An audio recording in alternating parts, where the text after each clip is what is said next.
남규태방송 시청자 여러분 안녕하십니까. 오늘은 2023년 5월 16일 화요일입니다. 현재 시간은 오후 5시 23분입니다.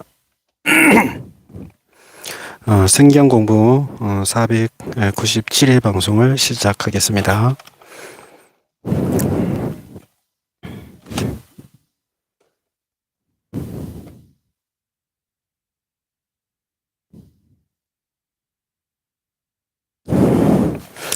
성경은 에스더 1장부터 영문으로 읽어보겠습니다.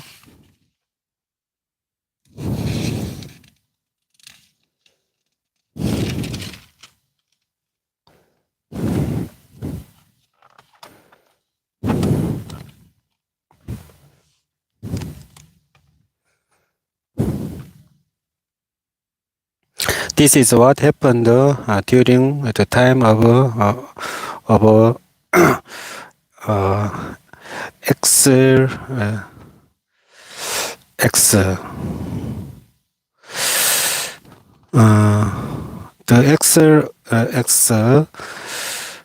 who ruled over 127 provinces, stretching from India to Koshi. At that time, King Xerxes reigned from his royal throne in the citadel of Susa. And in the third year of his reign, he gave a banquet for all his nobles and officials, the military leaders of Persia and Media, the princes and the nobles of the provinces were present. For 180 days, he displayed the best wealth of his kingdom and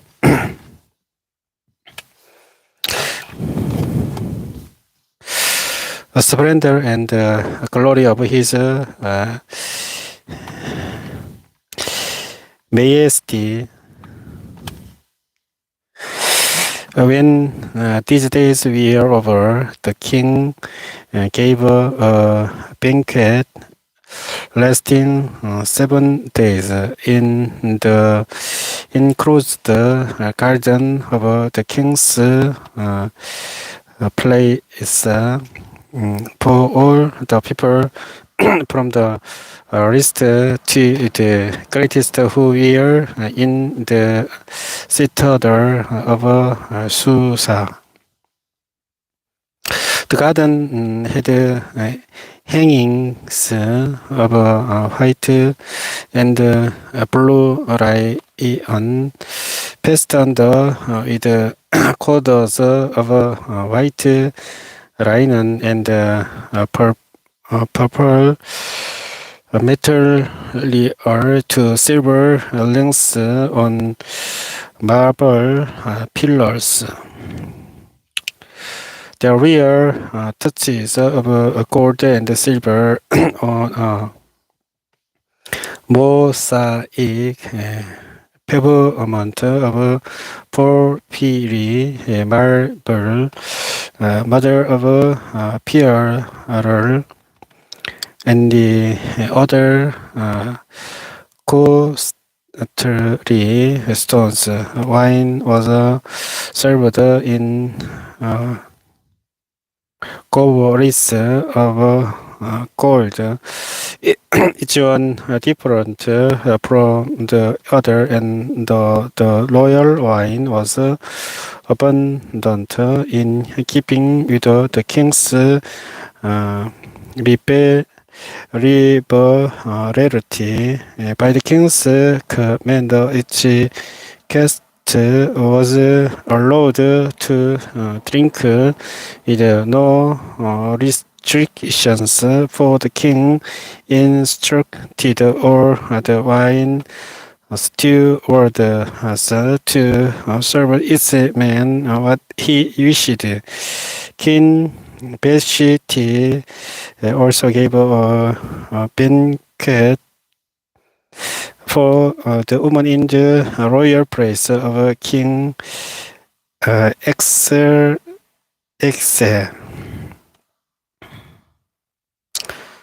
On the seventh day, when King ESTHER was in high spirits from wine, he commanded the 7 eunuchs who served him. Women, Bijos, Abona, Bigsta, Obagusa, Teda, and Carcass took before him King Vashti, wearing her royal crown, in order to display her beauty to the people and nobles, for she was lovely to look at. But when the attendants delivered the king's command, King Vashti refused to come. Then the king became furious and burned with anger, since it was customary for the king to consult experts in matters of law and justice. He spoke with the wise man who understood the times and were closest to the king. Karshena, Shesta, other Meta, Tarshish, Mirza, Marshena, and Memucan, the 7 nobles of Persia and Media, who had special access to the king and were highest in the kingdom. According to law, what must be done to King Vashti, he asked. She has not obeyed the command of King ESTHER that the eunuchs have taken to her. Then Memucan replied in the presence of the king and the nobles, King Vashti has done wrong, not only against the king, but also against all the nobles and the peoples of all the provinces of King ESTHER. For the king's conduct will become known to all the women, and so they will despise their husbands and say, King ESTHER commanded King Vashti to be brought before him, but she would not come.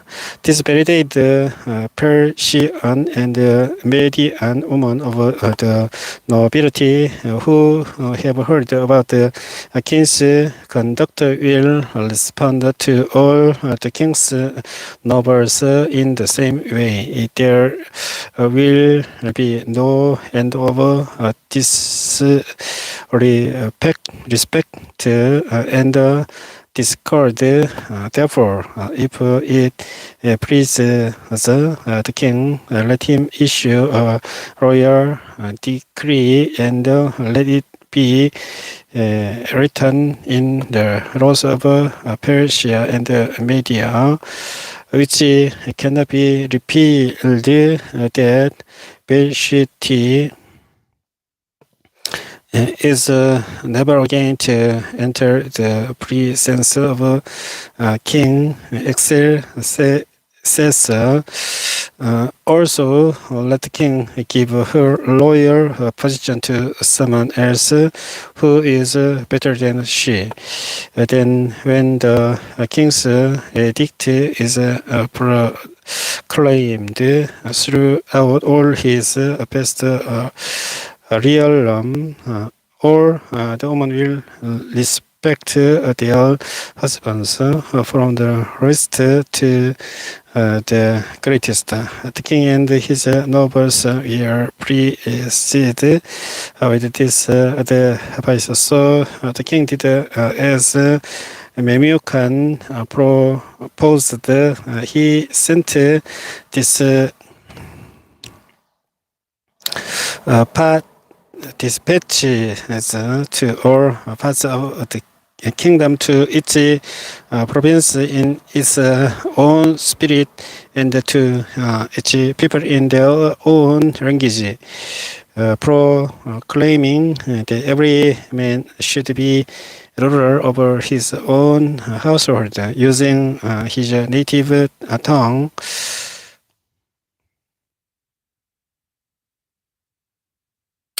Later, when King Xerxes fully had subsided, he remembered Vashti and what she had done and what he had decreed about her. Then the king's personal attendants proposed, let's search be made for beautiful young virgins for the king. Let the king appoint commissioners in every province of his realm to bring all these beautiful young women into the harem at the citadel of Susa. Let them be placed under the care of Hegai, the king's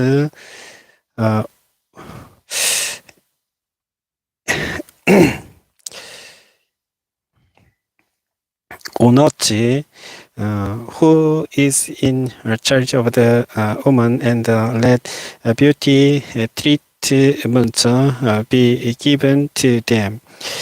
Then let the young woman who pleases the king be queen instead of Vashti. This advice appeared to the king, and he followed it. Now there was in the citadel of Susa a Jew of the tribe of Benjamin, named Mordecai, son of Yael, the son of Shimei, the son of Kish, who had been carried into exile from Jerusalem by Nebuchadnezzar, king of Babylon. Among those taken captive with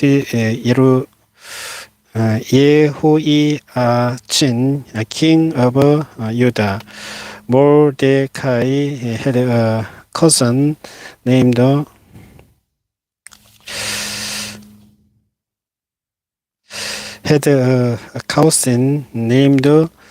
Hadassah, whom he had brought up because she had neither father nor mother. This young woman, who was also known as ESTHER, had a lovely figure and was beautiful. Mordecai Mordecai had taken her as his own daughter when her father and mother died. When the king's order and edict had been proclaimed, many young women were brought to the citadel of Susa and put under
Easter has not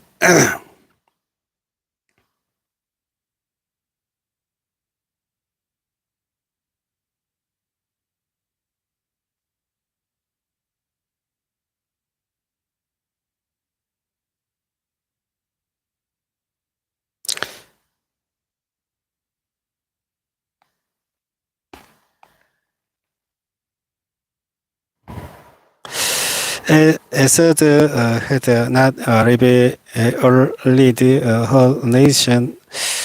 nationality and family background because Mordecai had forbidden her to do so. Every day he worked back and forth near the courtyard of the harem to find out how Assad was and what was happening to her. Before young woman's turn came to go into King exercise, she had to complete 12 months of beauty treatment prescribed for the woman, 6 months with oil of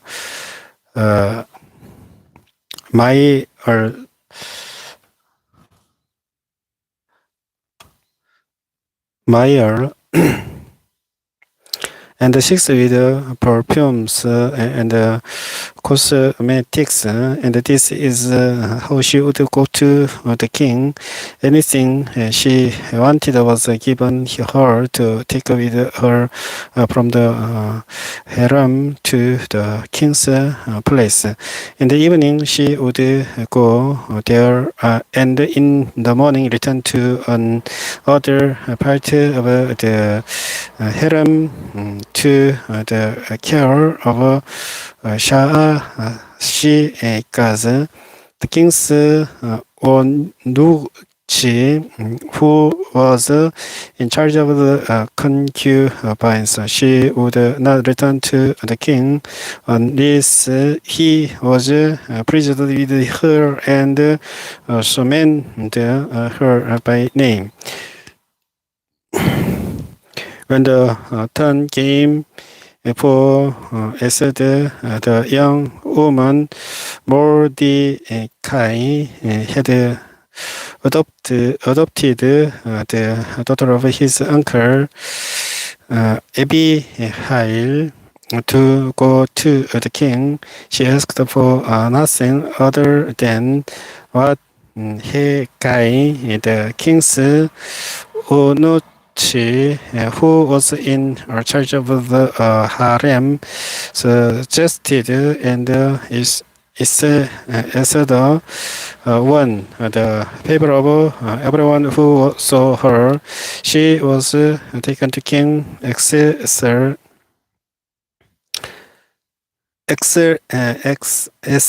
in the royal residence in the 10th month, the month of Tebes, in the 7th year of his reign. Now the king was attacked to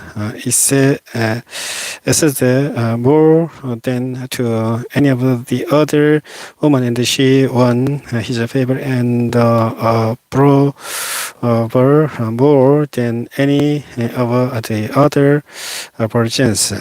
So he set a royal crown on her head and made her king instead of Vashti. And the king gave a great banquet. Esther's banquet for all his nobles and officials. He proclaimed a holiday through out the province and distributed gifts with royal liberality. When the virgins were assembled second time, Mordecai was sitting at the king's gate, but Esther had kept secret her family background and nationality, just as Mordecai had told her.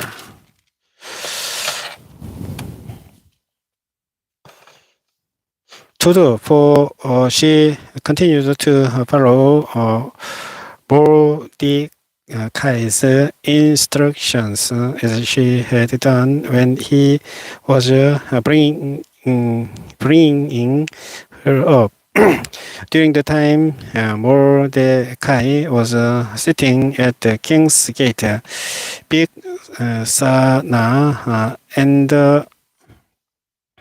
Teresh, two of the king's officials who guarded the doorway, became angry and conspired to assassinate King Xerxes, but Mordecai found out about the plot and told the king Esther, who in turn reported it to the king, giving credit to Mordecai. And when the report was investigated and found to be true, the two officials were impaled on poles. All this was recorded in the book of the annals in the presence of the king. After these events, King Xerxes honored Haman, son of Hammedatha, the Agagite, elevating him and giving him a seat of honor higher than that of all the other nobles. All the royal officers at the king's gate knelt down and paid honor to Haman. For the king had commanded this concerning him, but Mordecai Mordecai would not kneel down or pay him honor. Then the royal officials at the king's gate asked Mordecai, why do you disobey the king's command? After they spoke to him, but refused to comply. Therefore, they told Haman about it to see whether Mordecai's behavior would be tolerated, for he had told them he was a Jew. When Haman saw that Mordecai would not kneel down or pay him honor, he was enraged. Yet having learned who Mordecai's people were, he scorned the idea of killing only Mordecai. Instead, Haman looked for a way to destroy all Mordecai's people, the Jews, throughout the whole kingdom of Xerxes. In the 12th year of King Xerxes, in the first month, the month of Nisan, the poor, that is the lot, was cast in the presence of Haman to select a day and month, and the lot fell on the 12th month, the month of Adar. Then Haman said to King Xerxes, there is a certain people dispersed there among the peoples in all the provinces of your kingdom who keep themselves separate. Their customs are different from those of all other people, and they do not obey the king's laws. It is not in the king's best interest to tolerate them. If it pleases the king, let a decree be issued to destroy them, and I will give 10,000 talents of silver to the king's administrators for the royal treasury. So the king took his signet ring from his finger and gave it to Haman, son of Hammedatha, the Agagite, the enemy of the Jews. Keep the money, the king said to Haman, and do with the people as you please.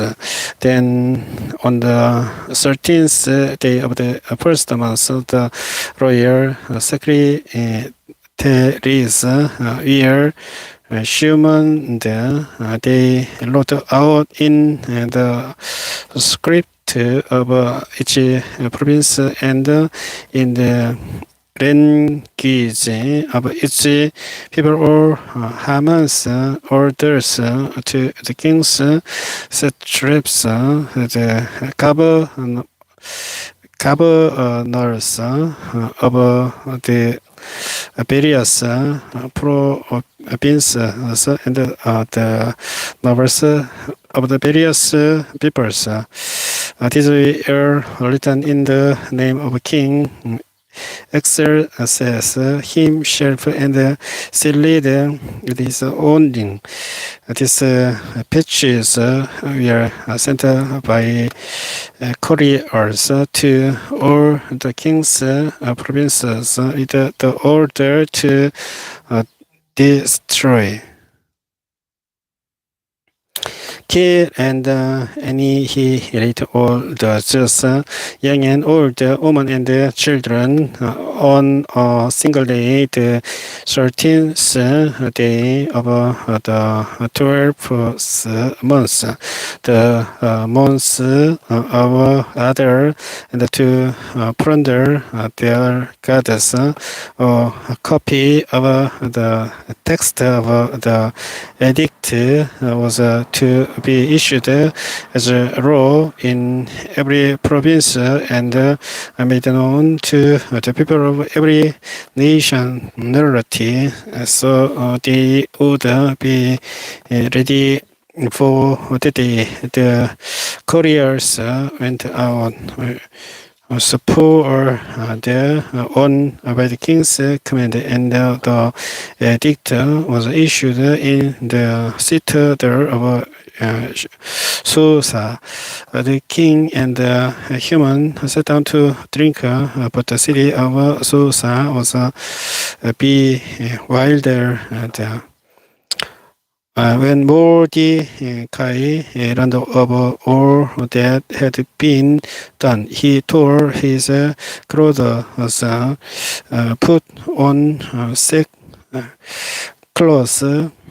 sackcloth and ashes, and went out into the city, wailing loudly and bitterly, but he went only as far as the king's gate, because no one clothed in sackcloth was allowed to enter it. In every province to which the edict and the order of the king came, there was a great mourning among the Jews, with fasting, weeping, and wailing. Many lay in sackcloth and ashes.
When Esther's notices and per mail attendants came and told her about Mordecai, she was in great distress.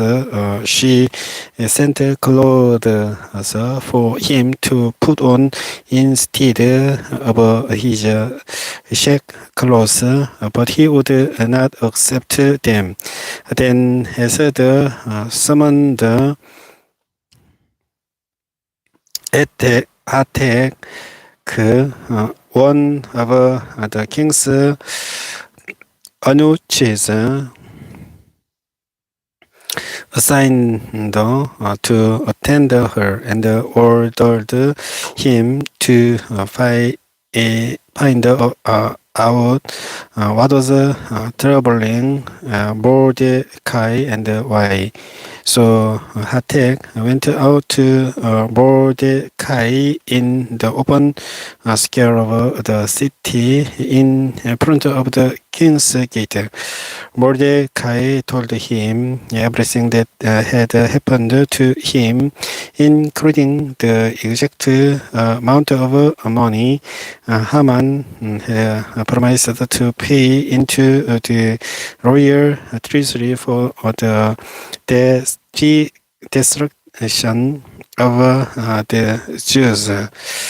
he also gave him a copy of the text of the edict for their annihilation, which had been published in Susa to show to Esther and explain it to her. And he told him to instruct her to go into the king's presence to beg for mercy and plead with him for her people. Hadak went back and reported to Esther what Mordecai had said. Then she instructed him to say to Mordecai, all the king's officials and the people of the royal provinces know that for any man or woman who approaches the king in the inner court without being summoned, the king has but one law, that they be put to death unless the king extends the gold scepter to them and spare their lives, but 30 days have passed since I was called to go to the king.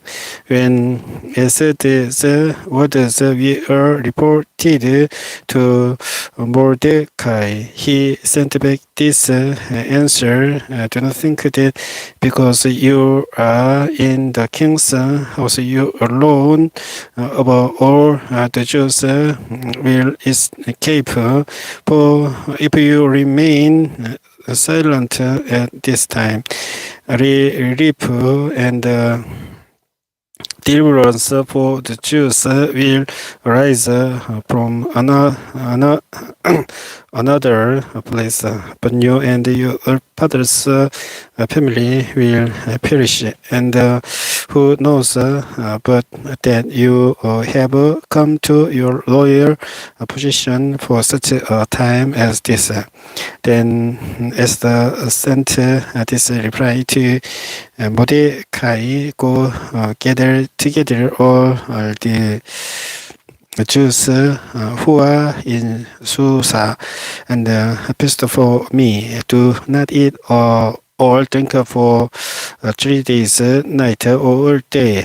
I and my attendants will fast as you do. When this is done, I will go to the king, even though it is against the law, and if I perish, I perish.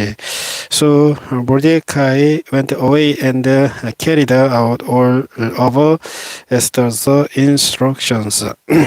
On the third day, Esther put on her royal robes and stood in the inner court of the place in front of the king's hall. The king was sitting on his royal throne in the hall, facing the entrance. When he saw King Esther standing in the court, he was pleased with her and held out to her the gold scepter that was in his hand. So Esther approached and touched the tip of the scepter. Then the king asked, what is it, King Esther? What is your request? Even up to help the kingdom, it will be given you. If it pleases the king, replied Esther, let the king, together with Haman, come today to banquet I have prepared for him.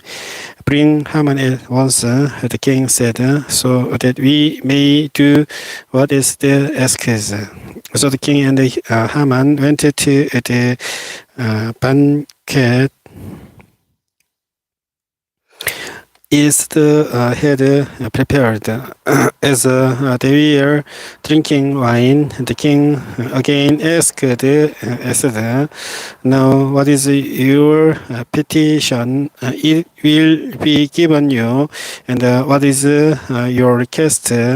Even up to half the kingdom, it will be granted."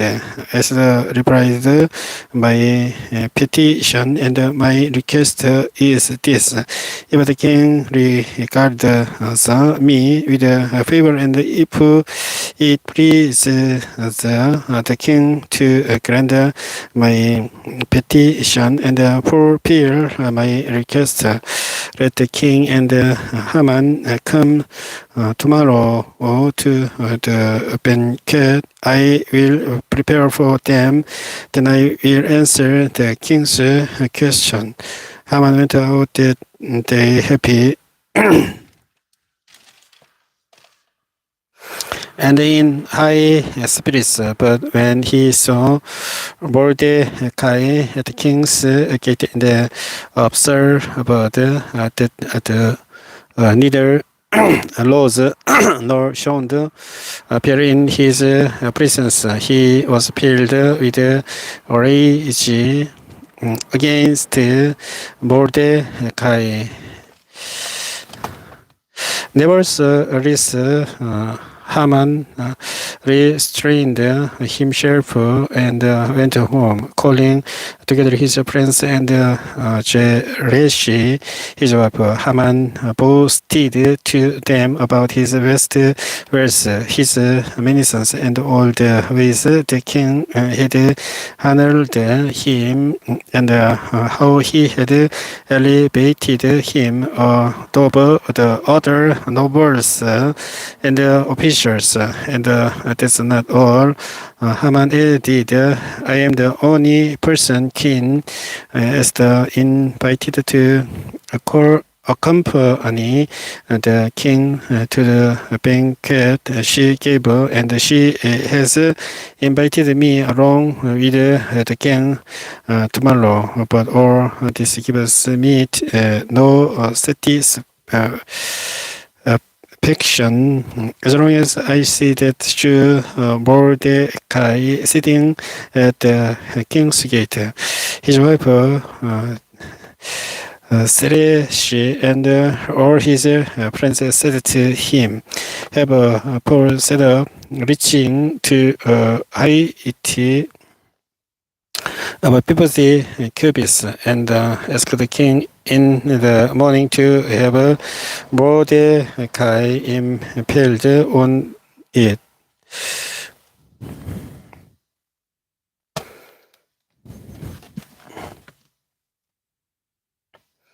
Then go with the king to the banquet and enjoy yourself. This suggestion delighted Haman, and he had the pole set up. That night the king could not sleep, so he ordered the book of the Chronicles, the record of his reign, to be brought in and read to him. It was found recorded there that Mordecai had exposed Bigthana and Teresh, two of the king's officials who guarded the doorway, who had conspired the assassinate King Xerxes. What honor and recognition has Mordecai received for this? The king asked.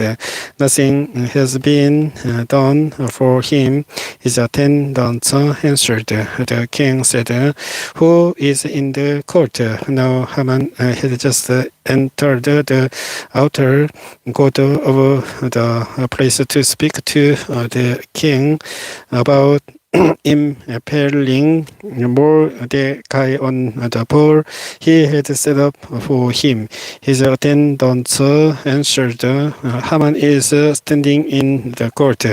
Bring him in. The king ordered, and when Haman entered, the king asked him, What should be done for the man the king delights to honor? Now Haman thought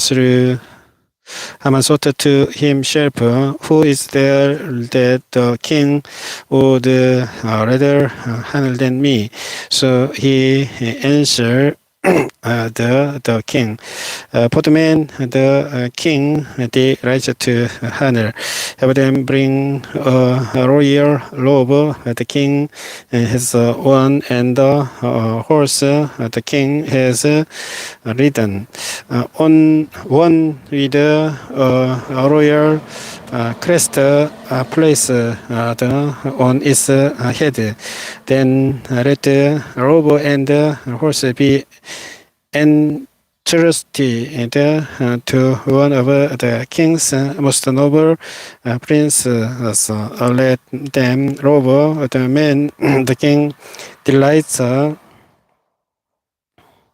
to honor and lead him on the horse through the city streets, proclaiming before him, This is what is done for the man the king delights to honor. Go at once, the king commanded Haman, get the robe and the horse, and do just as you have suggested. For Mordecai the Jew who sits at the king's gate. Do not neglect anything you have recommended.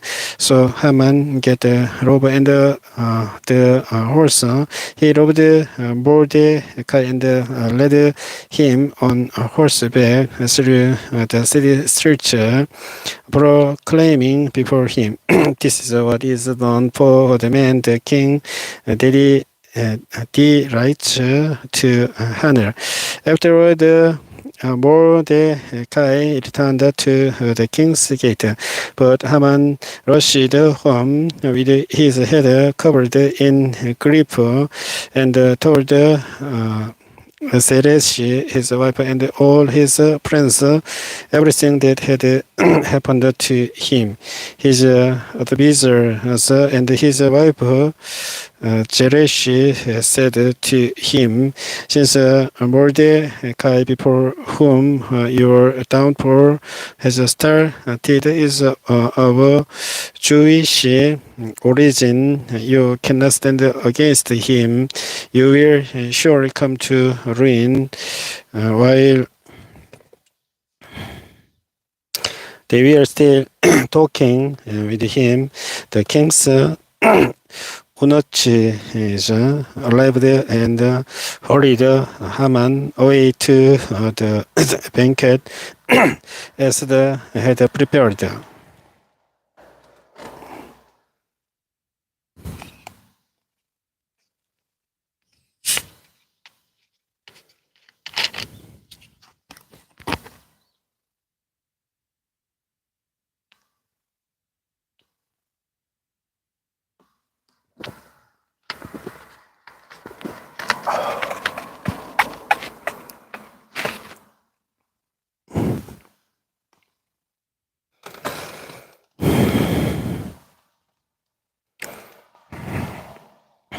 So the king and Haman went to King ESTHER's banquet, and as they were drinking wine on the second day, the king again asked King ESTHER, What is your petition? It will be given you. What is your request? Even up to half of the kingdom, it will be granted. Then King Esther answered, If I have found a favor with you, your majesty, And if it please you, grant me my life. This is my petition, and spare my people. This is my request, for I and my people have been sold to be destroyed, killed, and annihilated. If we had merely been sold as male and female slaves, I would have kept quiet, because no such distress would justify disturbing the king. King Xerxes asked the king Esther, who is he? Where is he, the man who has dared to do such a thing? Esther said, on adversary and enemy, this vile Haman. Then Haman was terrified before the king, and the king got up in a rage, left his wine, and went out into the place garden. But Haman, realizing that the king had already decided his fate, said, be hindered to beg Queen Esther for his life. Just as the king returned from the place garden to the banquet hall, Haman was pulling on the couch where Esther was reclining. The king exclaimed, will he even molest the king, or she is with me in the house? As soon as the word left the king's mouth, they covered Haman's face. Then Habona, one of the eunuchs attending the king, said, Paul,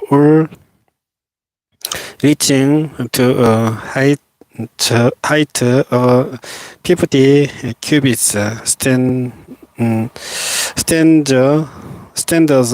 by Haman's house. He had it set up for Mordecai, who spoke up to help the king. The king said, impale him on it. So they impaled Haman on the pole he had set up for Mordecai. Then the king's fury subsided. That same day, King Xerxes gave King Esther the estate of Haman, the enemy of the Jews, and Mordecai came into the defense of the king, for Esther had told how he was related to her. The king took of his assigned land, which he had reclaimed from Haman, and presented it to Mordecai, and Esther appointed him over Haman's estate.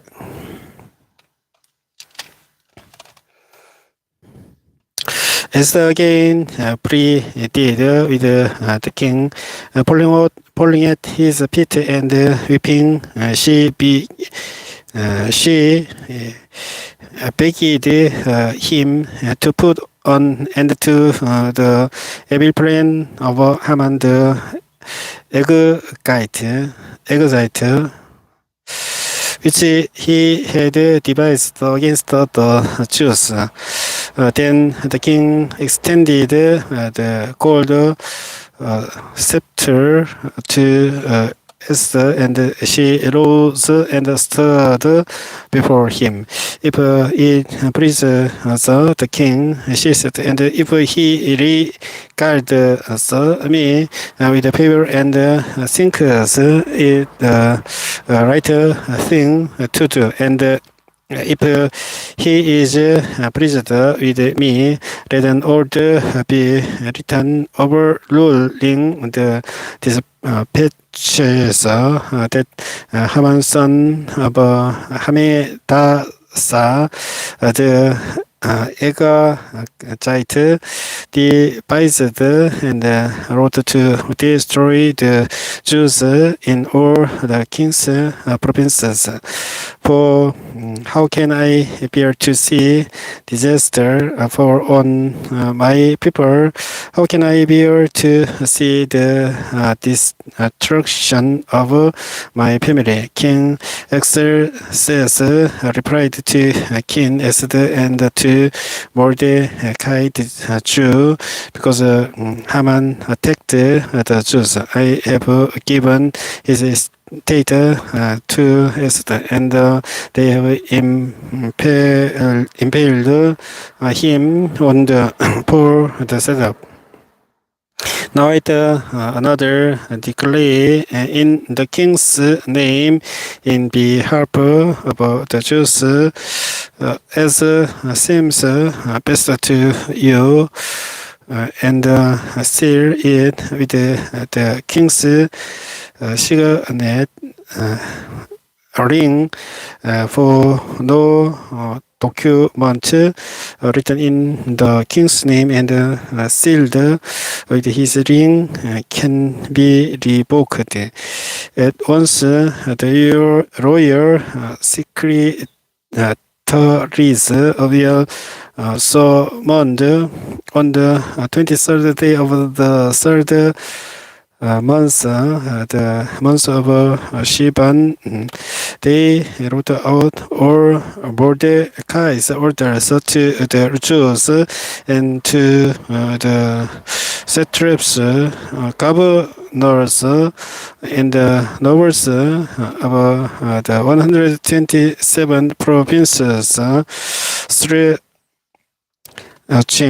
from India to Koshi.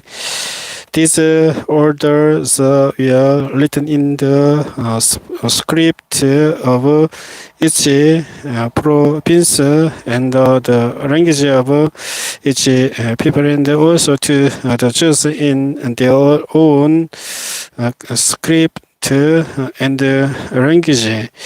Mordecai wrote in the name of King Xerxes,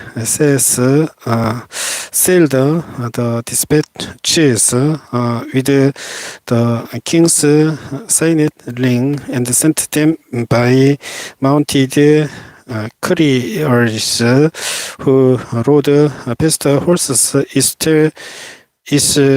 especially bred for the king. The king's edict granted the Jews in every city the right to assemble and protect themselves, to destroy, kill, and annihilate the armed men of any nationality or province who might attack them and their women and children, and to plunder the property of their enemies. They appointed for the Jews to do this in all the provinces of King Xerxes. Was the 13th day of the 12th month, the month of Adar. A copy of the text of the edict was to be issued as law in every province and made known to the people of every nationality, so that the Jews would be ready on that day to avenge themselves on their enemies. The colliers riding the royal horse went out spurred on by the king's command, and the edict was issued in the citadel of Susa. When Mordecai left the king's presence, he was wearing royal garments of blue and white, a large crown of gold, and a purple robe of fine linen. And the city of Susa held a joyous celebration for the Jews. It was a time of happiness and joy, grandness and honor in every province and in every city to which the edict of the king came. There was joy and gladness among the Jews with feasting and celebrating, and many people of other nationalities became Jews because of fear of the Jews and saved them. On the 13th day of the 12th month, the month of Adar, the edict commanded by the king was to be carried out. On this day, the enemies of the Jews had hoped to overpower them, but now the table somewhere turned, and the Jews got the upper hand over those who hated them. The Jews assembled in their cities in all the provinces of a king. Exercise to attack those determined to destroy them. No one could stand against them because the people of all the other nationalities, people of all the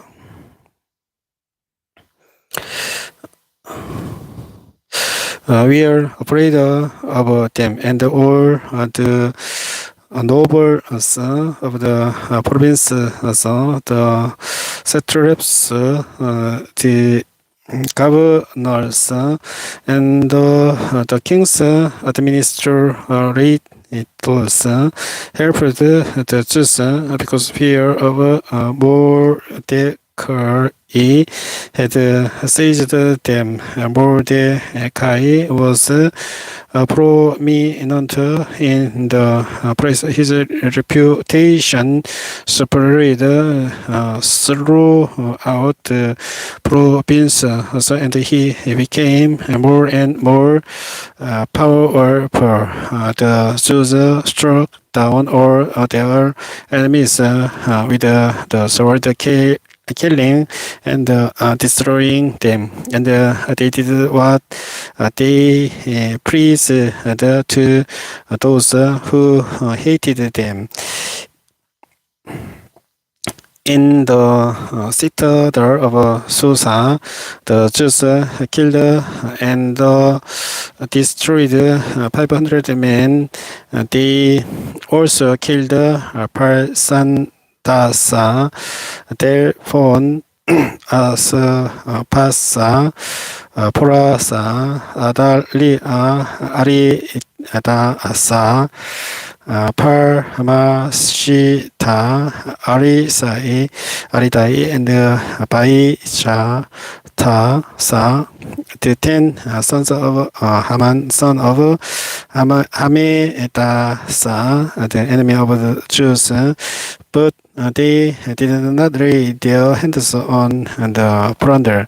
The number of those killed in the citadel of Susa was reported to the king the same day. The king said to King ESTHER, "The Jews have killed and destroyed 500 men and the 10 sons of Haman in the citadel of Susa. What have they done in the rest of the king's province? So now what is your petition? It will be given you. What is your request? It will also be granted. If he please the king, Esther and Esther on sword, give the Jews in Susa permission to carry out this day's edict tomorrow also, and let Haman's 10 sons be impaled on poles." So the king commanded that this be done, and the edict was issued in Susa. And they impaled the 10 sons of Haman. The Jews in Susa came together on the 14th day of the month of Adar, and they put to death in Susa 300 men, but they did not lay their hands on the plunder. Meanwhile, the remainder of the Jews who were in the king's province also assembled to protect themselves and get relief from their enemies. They killed 5,000 and them, but did not lay their hands on the plunder. This happened on the 13th day of the month of order, and on the 14th they rested and made it a day of feasting and joy.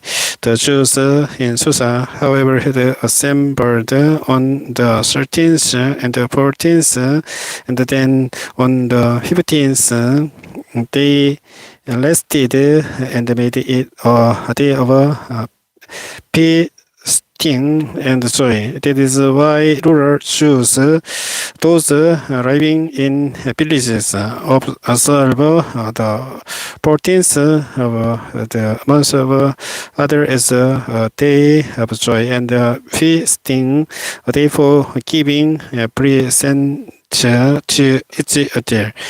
Mordecai recorded these events, and he sent letters to all the Jews throughout the provinces of King Xerxes, near and far, to have them celebrate annually the 14th and 15th days of the month of Adar, as the time when the Jews got relief from their enemies, and as the month when their sorrow was turned into joy, and the mourning into a day of celebration. He wrote them to observe the days as days of feasting and joy, and giving a present of food to one another, and gifts to the poor. So the Jews agreed to continue the celebration they had begun doing, what Mordecai had written to them. For Haman, son of Hammedatha, the guide the enemy of all the Jews had plot against the Jews to destroy them and had cast the pearl, that is the rod, for their ruin and destruction. But when the plot came to the king's attention, he issued return all those that the evil Shemi Haman had devised against the Jews should come back onto his own head, and that he and his sons should be impaled on poles. Therefore, these are called Purim from the word poor, because of everything written in this letter, and because of what they had seen and what had happened to them. The Jews took it on themselves to establish the custom that they and their descendants and all who join them should without fail observe these 2 days every year in the way prescribed and at the time appointed. These days should be remembered and observed in every generation by every family and in every province and in every city. And these days of Purim should never fail to the celebrated by the Jews, nor should the memory of these days die out among our descendants. So King Esther, daughter of Abihail, along with Mordecai the Jew, wrote with full authority to confirm this second letter concerning Purim.